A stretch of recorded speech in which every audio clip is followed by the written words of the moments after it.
Okay, today's video is slightly different from the norm in that it's for my Nissan. It's a Note, but it is the high performance GTR version. Unfortunately we had a knocking noise on the back and this is what fell out when we had a look. So this is the bottom of the coil spring at the rear. You can actually see there where it's snapped. It's got all the signs of metal fatigue. Now this is the very last loop. In fact, if I show you under the car, you can probably see there the end of the spring where it snapped, right there at the bottom. So it's not in any danger of popping out, I don't think, especially seeing as the shock absorber kind of holds the arm to a point where the spring can't come out. But there are rubber cups top and bottom on this, and I'm a bit concerned the rest of the spring might snap somewhere while I'm out and it might be damaging that rubber at the bottom, so I'm going to replace both. So this has got a tube axle on it that goes all the way across the car to the other side. The good thing about that is you don't have to have spring compressors to get these out. They will literally fall out, so it's a case of jack the back of the car up, undo these bottom nuts on the shock absorbers to let the swing arm and axle drop down, and put a jack under the middle of the axle so you can control that. Drop it down and the springs either side should just pull out. It's then just a case of putting the new springs in and doing a reversal of that, so the axle back up, shockers back on. So we'll see if that's what happens. Okay, so we need somewhere to put the axle stands on the Note. So we're here, look, there's the back door, wheel arch, and just under here, this pointy thing here is the jacking point. Well, obviously I can't jack it up there because that's where I want to put the axle stand. So there's a nice solid point under here where the suspension is. There's a big piece of steel here, so I'll jack it up on that and axle stand it on there, then do the same on the other side.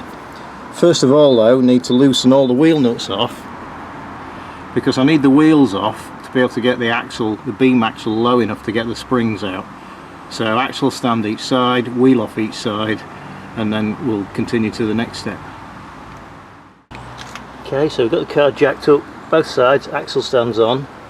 I've got the jack under the axle just to support the weight, and I'm going to take these two bolts out either side that hold the shocker on. That stops the arm dropping down so much that the spring can come out, which is obviously what we don't want. So that bolt needs to come out both sides, and then we'll slowly drop the axle with the jack, and then we'll start yanking the springs out. Okay, the first shocker's off. I did also I'll move this out of its clip just in case when we drop it, just to give it a bit more room to move. The other one looks to be fastened to the axle, so that doesn't look like it's going to be bothered by that. This is a 16mm socket to get this bolt out here, so I'm just going to go over and do the other side and then we can drop the axle down. Okay, so both shockers are now released. You can see that one on that side's off as well. So we now need to lower the axle down nice and gingerly.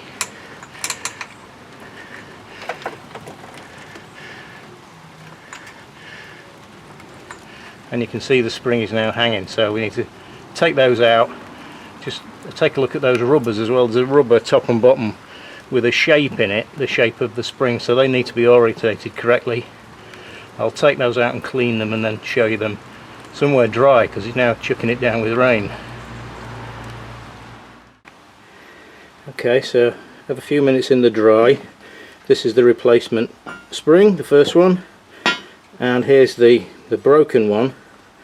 You can see if I kind of line them up that we are missing a coil at the bottom, which it had dropped slightly on that side, and also at the bottom are these little rubber sockets.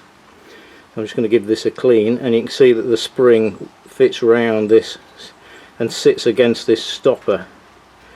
This one had already moved round, so I didn't want this to get any more damaged. I could have probably left this for ages as a runabout car, but I didn't want it to damage this and cause even more damage. You can see these locate in a particular orientation as well, so I'm going to clean this up and then we'll look at putting the new springs in. Okay, here's the rubber all cleaned up, and you can see how the spring kind of wraps around it and hits that little block thing. I'm going to take the top rubber out and give that a clean as well. Do the same on the other side, and then we'll refit. Okay, so we spoke a little too soon there about not needing a spring compressor. I thought I might need to use it because these springs are so new. When I jack up the beam axle or tube axle, it lifts the car off the jacks, off the axle stand, sorry. So the other way to do it is to just put the jack under here. There's the bolt hole for the shocker.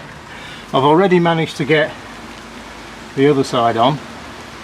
That's all back in. So what we do is we just, if I can do this with one hand, is wind the jack up so this bolt here can get into this hole, and then we're pretty much done. Then it's just taking it down off the axle stand. So I'll do that and then we'll have a summary. Okay, both shockers now bolted back on, so it's just jack the car up, take the axle stands off and take it for a test run. Here she is, all back on the ground, finished, ready for the test run in the lovely weather. I would say that's moderately difficult. If you're an amateur home mechanic, you shouldn't have any trouble doing that as long as you've got a jack and some common sense. It's only a couple of bolts to take out and put back in, and the rest is wrangling the springs in and out, so not difficult at all, I would say.